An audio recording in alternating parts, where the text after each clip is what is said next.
Welcome to the Geneva Peace Week podcast series, a project of the Geneva Peacebuilding Platform. Geneva Peace Week was founded on the core belief that each person, actor, and institution has a role to play in building peace and resolving conflict. Geneva Peace Week is an annual forum in the peacebuilding calendar that includes ceremonies, high-level panels, policy briefings, workshops, videos, podcasts, and other special events. These free contributions are hosted by different organizations and actors around the world. This year, Geneva Peace Week celebrates its 10th anniversary and is held from the 30th of October to the 3rd of November, 2023. For more content, join us at the Geneva Peace Week or online at www.genevapeaceweek.ch. This is an excerpt from an episode of Frontline Negotiators, Stories from the Field, a podcast series produced by the Center of Competence on Humanitarian Negotiation. To listen to the full episode, find our series on all major podcasting platforms or visit frontline-negotiations.org. Let's now hear part of Priscilla Moyo's story. Can you tell us a little bit about your background, your story, and what motivated you to pursue a career in the humanitarian sector? It's a bit of a weird path which I took. So I kind of fell into the role. It wasn't something that I was intentionally looking out for, but somehow providence and circumstances kind of led me to this. I originally had been working at home in South Africa in a local NGO, and a friend of mine persuaded me to apply for a job with an agency in Baghdad. I applied for it, not confident that I was going to get the job because I had no experience at all in working outside of my home country context. By some miracle, I got the job. So that was my first experience in the humanitarian sector. And over the years, I've come in and out. So I tend to spend a few years doing humanitarian work, and then I go back to work at home at my local NGO.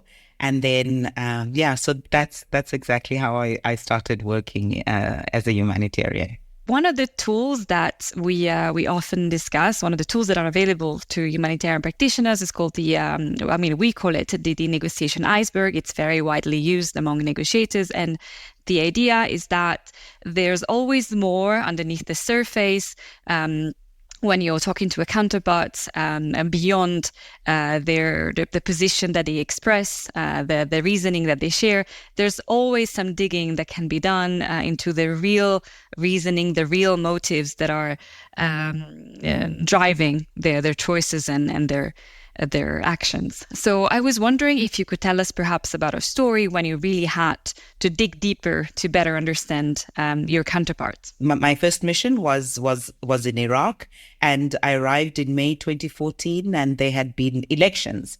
So I didn't get a lot of time to engage with my colleagues until soon after the elections, and then we had to go on our first mission. So it was also my first encounter with this particular camp that I was working in.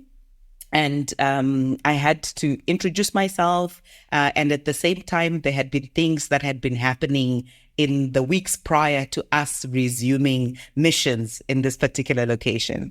And we arrive at the camp and there's a protest by the residents right at the entrance of the checkpoint, and they're protesting and they're letting us know of their grievances. So once we had an idea of what their grievances were, they told us that fuel tankers had not been allowed into the camp for the past few weeks that we had not been visiting the camp. And that it was in the peak of summer and it was extremely hot.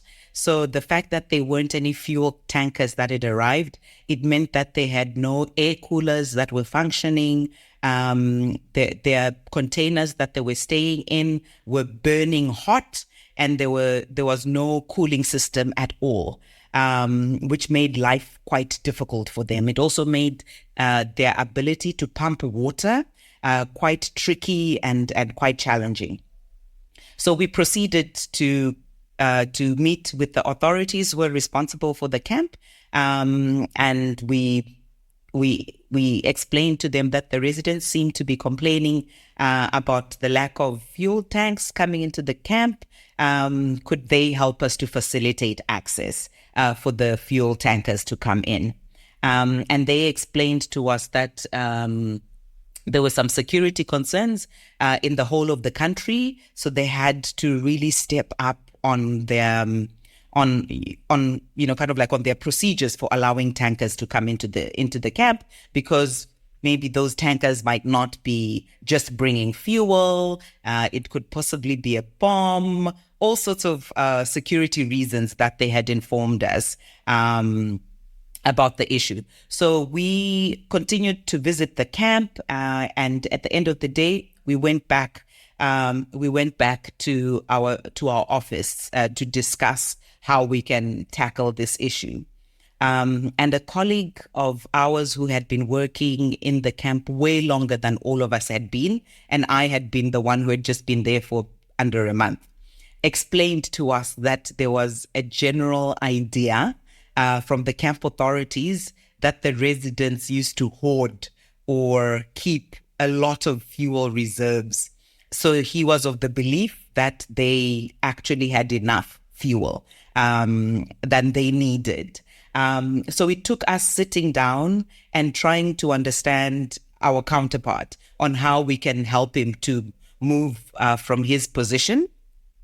And my colleague recommended that the next time that we go into the camp, we should go and visit each and every site which allegedly housed these secret fuel storage places in the camp. So we did that. So the next time that we visited, we went around the camp, took pictures of every location where the residents could purportedly have been keeping the fuel. We also spoke to the residents and tried to dig without making it seem like they are also hiding fuel, but trying to ask them that how many reserves do you have left right now? If there was no fuel coming in for the next month, how would you cope? What would you do? And getting all this information from them so that when we go back to the authorities, we can try and allay his concerns or his views of what the issue was. So we did all that. We spoke to the residents. We took pictures of those sites without trying to also out the residents, so you're caught in between two spots that maybe they hoard fuel because sometimes they have instances like this when the authorities block fuel. So you want them to be able to do whatever coping mechanism without outing them that much. So we went back to the authorities and we explained to them that we had gone around the camp, we had looked everywhere, and we saw that there weren't enough fuel reserves. So if he would be amenable to just allowing this one tank to come in and to just relieve the pressure and the stress that the camp residents were having, we would be happy to follow up and to actually even escort the tanker if it needed us to escort it, to make sure that it really just was fuel. So we proposed this, and in the end, he didn't raise the security issue anymore. So it seemed as though we had touched on the thing that really was his main reason for not allowing the tanker. And in the end, he allowed that one tanker to come in. But for the rest of the month, it's not one of those happy stories where I can say there was a fuel tanker that came in every other day as it had previously done. But he only allowed 2 fuel tankers to come in that entire month and the preceding months until things settled down and then things resumed to normal. But that was already only in August by then. So there were 2 months of this back and forth. Of trying to negotiate with the counterpart and trying to appeal to his underlying reasons and his concerns. So I think that's the best example that I have. Thank you for sharing. I'm just curious to know, so when you find yourself in such a situation and you need to prepare, with your team to go talk to the counterpart. Is there any approach that you use? How do you get ready for the negotiation process? I was still new, so I can't pretend as if I had I had everything prepared. And to be honest, if it wasn't for the fact that we benefited from having a team member who had been there previously and had more experience than we'd have made so many mistakes. But now, as a practice, what I've learned from that previous experience and from some of the tools that I've gained through CCCHN is the importance of actually sitting down as a team prior to a negotiation, getting to know your counterpart as well as you can, getting to know, kind of like his position and what his values and his motives are. So now I make quite frequent use of, there's a checklist that CCCHN provides for those who deal with the iceberg tool. And that has become so helpful for us as a team to sit down and to brainstorm on possible scenarios and possible reasonings that the counterpart has. And it's super, super helpful. At least it means that we go into the negotiation not completely blind or unprepared, but we have possible scenarios of how the negotiation could go in the best case scenario and in the worst case scenario, and how we can try and keep to trying to get the compromise that will help us with our goals. So I actually firmly believe in teams getting to, I think a lot of the negotiation really is about teams getting together and preparing well in advance and working together as a team.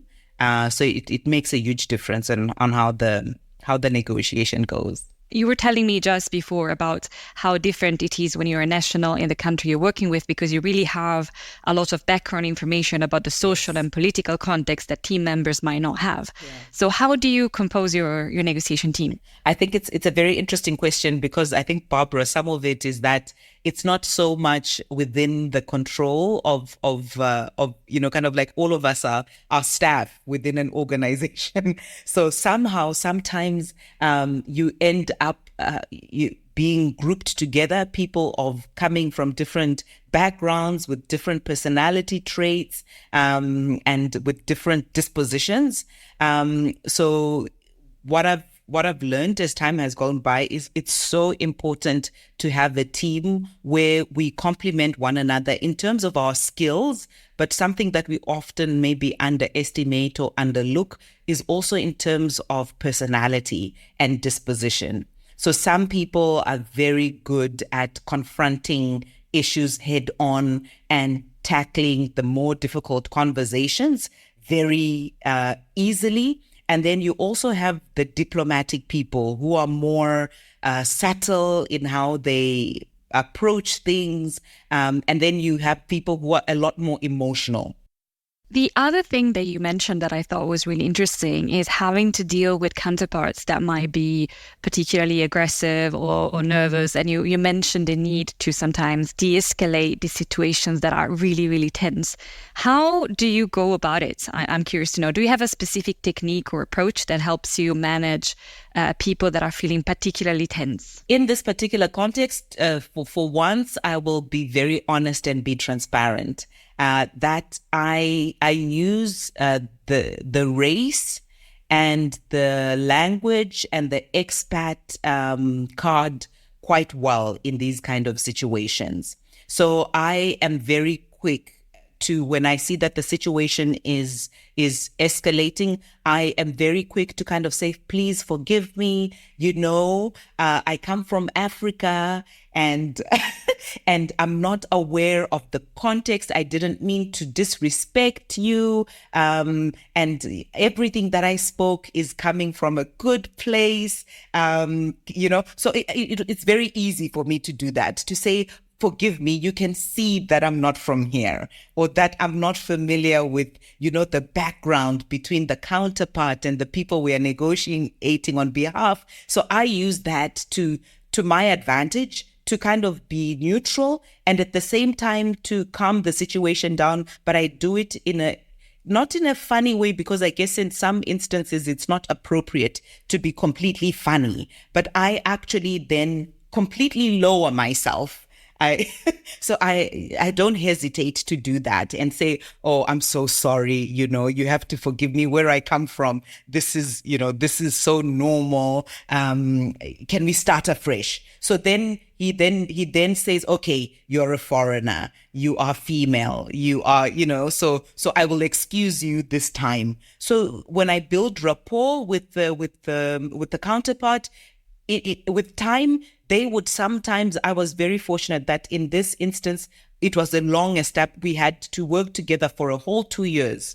So towards the end, he would say, no, Priscilla, you can't use the excuse that you are foreign and you're from Africa anymore. We've been together for a year, so you should know better. So he would use that as well now to kind of soften instances where maybe we might feel offended. And he would say, no, you are now part of us in the camp. You now know us very well. So this is how we can do things. And it would de-escalate the situation. You've been listening to Priscilla Mojo, part of the Frontline Negotiators Stories from the Field podcast series. You've been listening to the Geneva Peace Week podcast series.